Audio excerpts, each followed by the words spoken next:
morning, everyone. Thank you very much for joining me. We have a current view as I'm making this video of Yellowstone's back basin there at the Norris Geyser area. You know, Yellowstone is roaring with seismic fury. Since August 12th, a swarm of 112 earthquakes that was led by a magnitude 3.7, they said, but I come up with a magnitude 4, rocked West Yellowstone and Mammoth, Wyoming, with faults trending, and more and more earthquakes coming in. I'm going to dive into this recent swarm. For the Yellowstone area, USGS is reporting 10 earthquakes, but they're probably including this one right here, which is a 1.0. This area here is showing uplift, but for the caldera itself, this is outside of the caldera, or the caldera rim. There's no uplift currently showing for the Yellowstone Lake area and the caldera. But for this area, we do have slight uplift currently going on. This is part of the HebgenLakeFault system where these earthquakes are occurring. You can see how it's going across to Hebgen Lake here. I changed it to a week so you can actually see it better. Yeah, we got a small swarm over here by Hebgen Lake. This goes back a week. Let's see, and that one, let me bring this down so we can see a date. That was on the 19th. Yeah, that was yesterday. The 18th, let me zoom in more. And we'll bring it down when that swarm started. Let's see, the 13th it looks like. But for some reason, this area here is showing the uplift. We definitely don't want a collapse of the outside rim of the caldera. So here we have an image of the outside edge of the caldera. Okay, and up over here is where the earthquakes are occurring, where there is uplift over there. There's no uplift in this area. But I've talked about how the magma is traveling underneath Yellowstone Lake, going up, and then going to the west. So it could be from tectonic movement of the plates, but I think, this is my own personal opinion, I think we were having uplift because of the magma that's rising up in this section. Alright, here we have one of the monitors. It shows the location. And going towards the east, you can see we got uplift going on there. Oops, let me bring this down.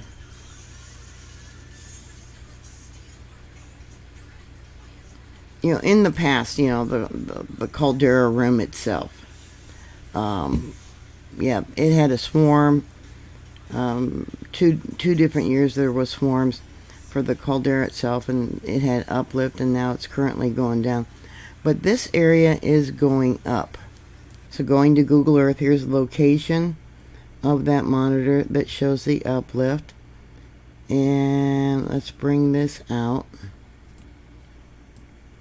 You can see this is the area where the Hebgen Lake fault zone goes through, where we got the uplift, where the magnitude, they said it was a 3.7, but I come up with a 4.0.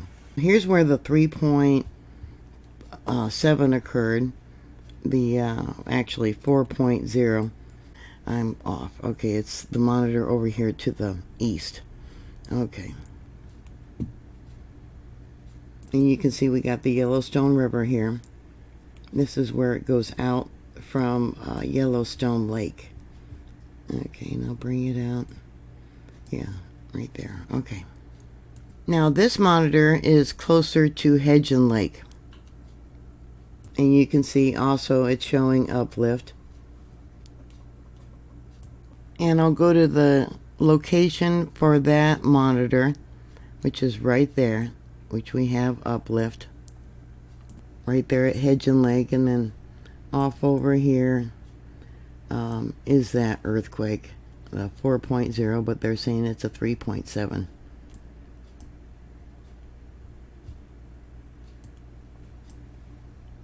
As I stated before, the magma comes up from Yellowstone Lake. It goes up to this location. Yeah, and it moves westward towards the Snake River Plateau. And that's been showing signs of that for a good year, if not longer. So here on this map, we got 37 earthquakes within the last month. But there's been 112 since August 12th, ranging from a 1.0 to the 3.7. They don't list them all on here, of course, and the University of Utah really squashes the monitors, so I have, my own data that I download. And this was the earthquake I was trying to get to download last night when I did my report yesterday. They're saying it's a magnitude 2.2. They downgraded it. I think originally they said it was, a 2.6? I don't remember. But it's actually a magnitude 3.0. This is the monitor from the Madison River area. And yeah, there's a lot of quakes here. A lot of them. Let me bring this down. Yeah, we got 1, 2, 3, 4. Let's see. 1, 2, 3, 4. 5, 6, 7, 8. And there's actually more, but those are the ones that are marked in red that the computer picked up for this location.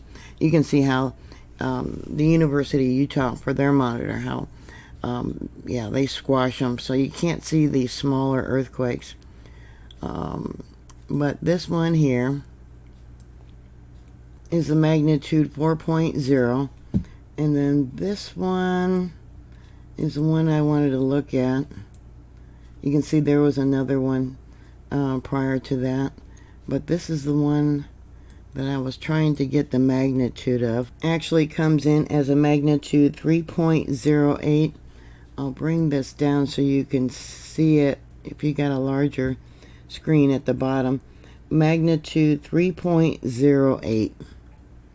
And then when I downloaded the information this morning, we got this one at 12:10 Universal Time. They're saying is a magnitude 2.2. They got a smaller one afterwards, but I'm going to look at this one because that's the data that I got. 12:10 Universal Time, 6.4 miles in depth. I come up with a magnitude 2.63. So, yeah. And then, I don't know if this is the other one that they were talking about. No, see, I only have the data going up to 12:33, and that other one's at 12:53. But we got a small one right there at 12:01, that they're not reporting. Yellowstone experiences about 1,500 to maybe 2,500 earthquakes every year, with 50% of those earthquakes in swarms. There was a swarm in 1985 which recorded over 3,000 earthquakes, and in 2017 a Maple Creek swarm had 2,400 earthquakes. The 1959 HebgenLakeFault Quake, which was a 7.2, caused over 28 deaths. Yeah, and this is that earthquake today. Or yesterday, actually yesterday. This structure includes this east-west trending fault of the HebgenLakeFault, and that's what's been active lately.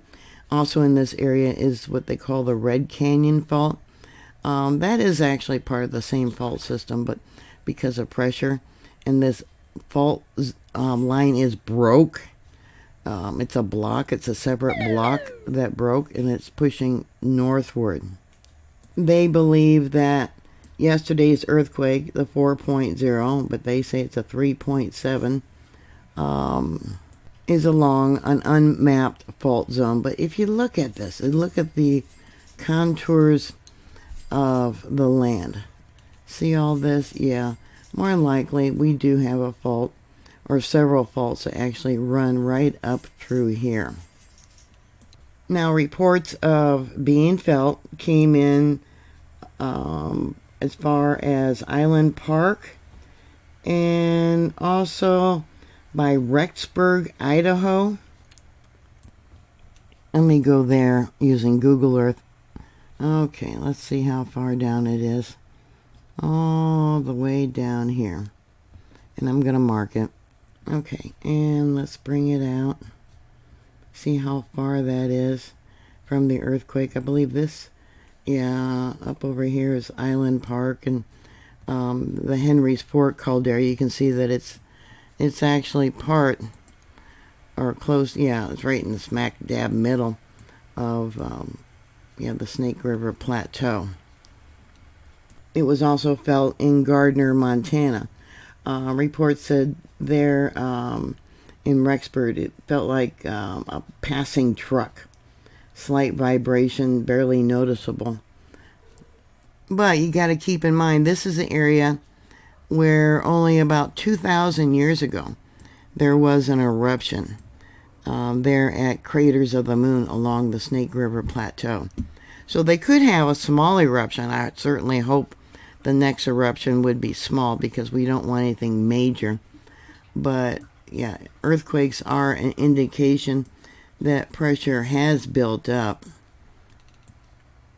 It's a misconception where people think that these earthquakes would relieve the pressure to prevent a larger earthquake. No, it's just an indication that, yeah, pressure is building. Wake up. A storm's coming.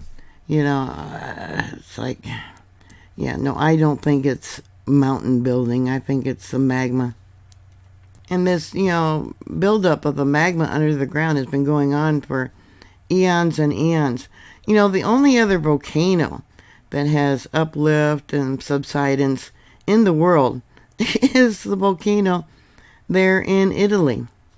And its last eruption was, back in the 1500s? Something like that. That one, too, is a super volcano, which is also gearing up for another eruption. You just don't know when, just like Yellowstone.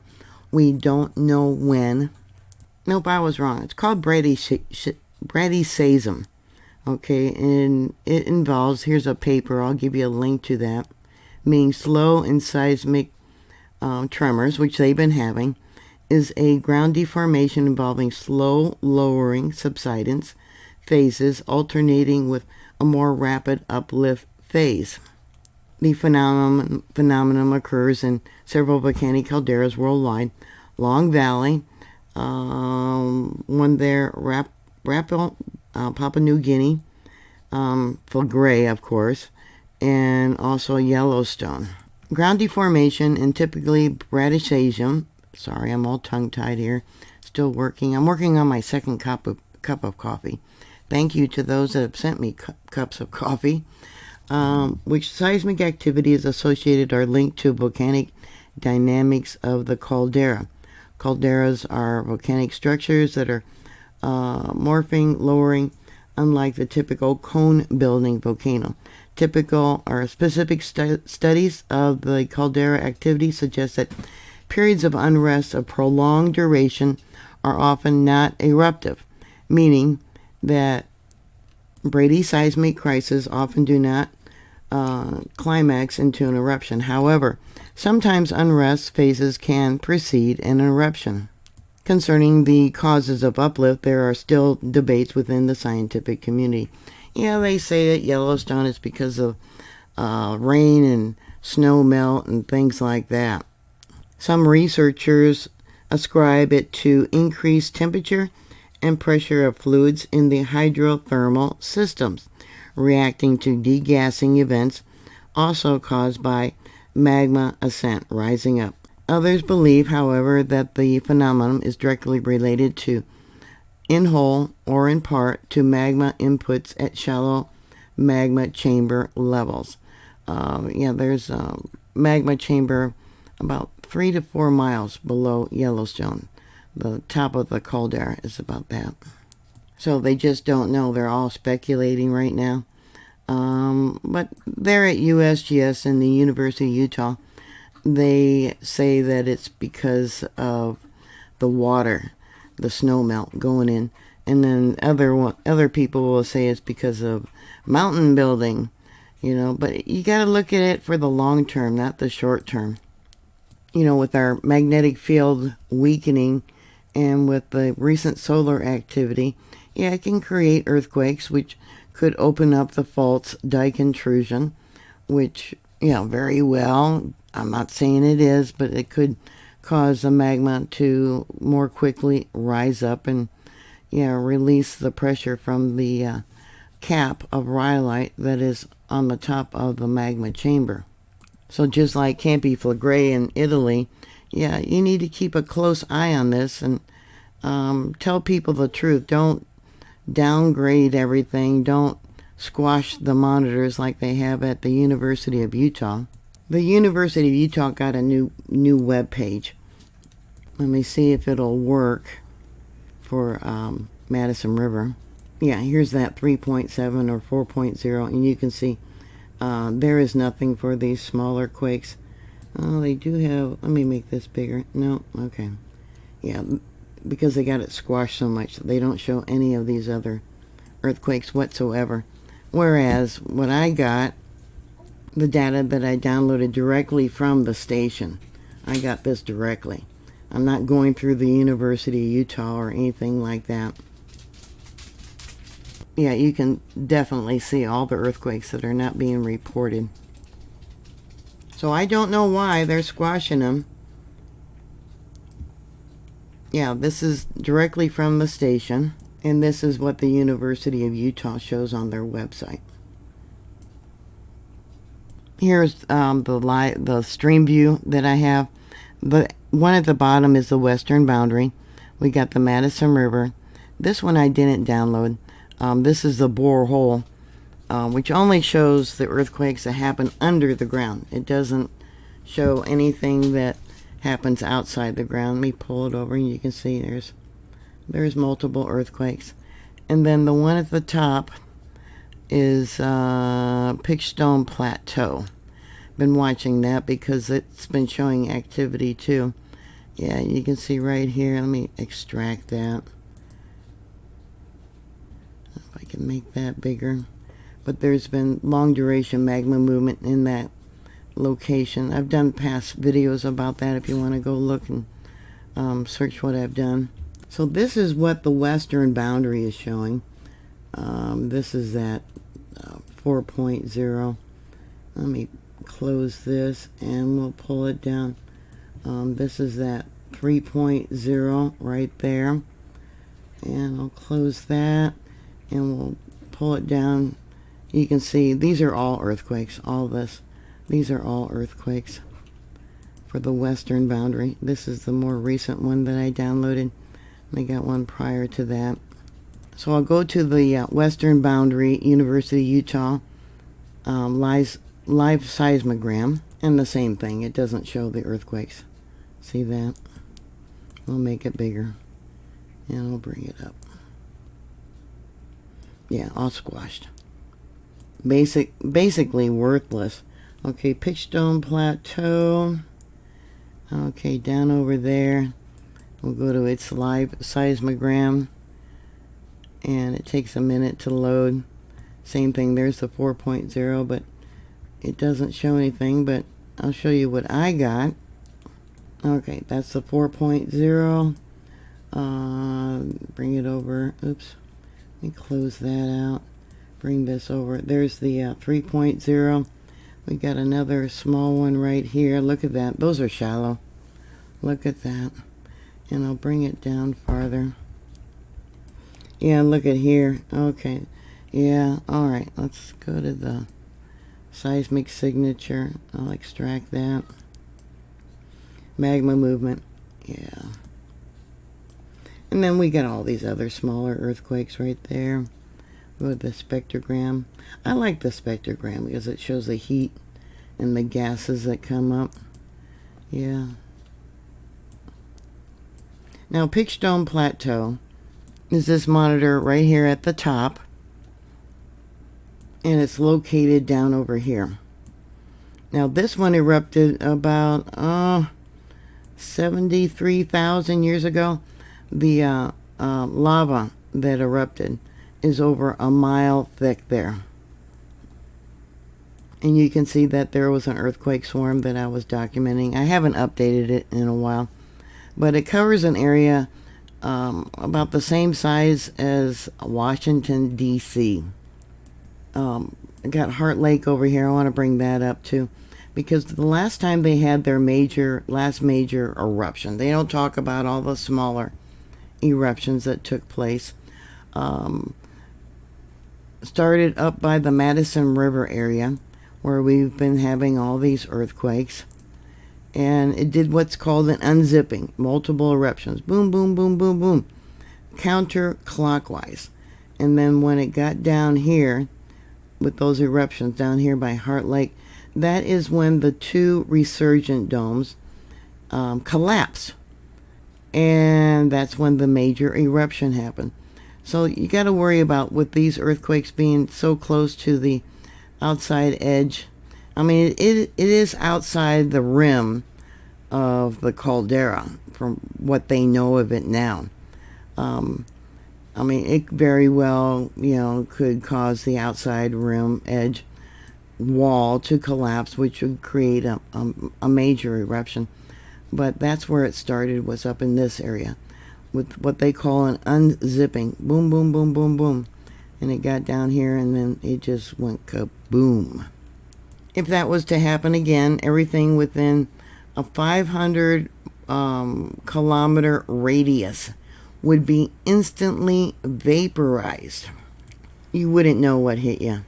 Yeah, here's a live view. I don't see, there's a few people, but they got it zoomed out a little bit.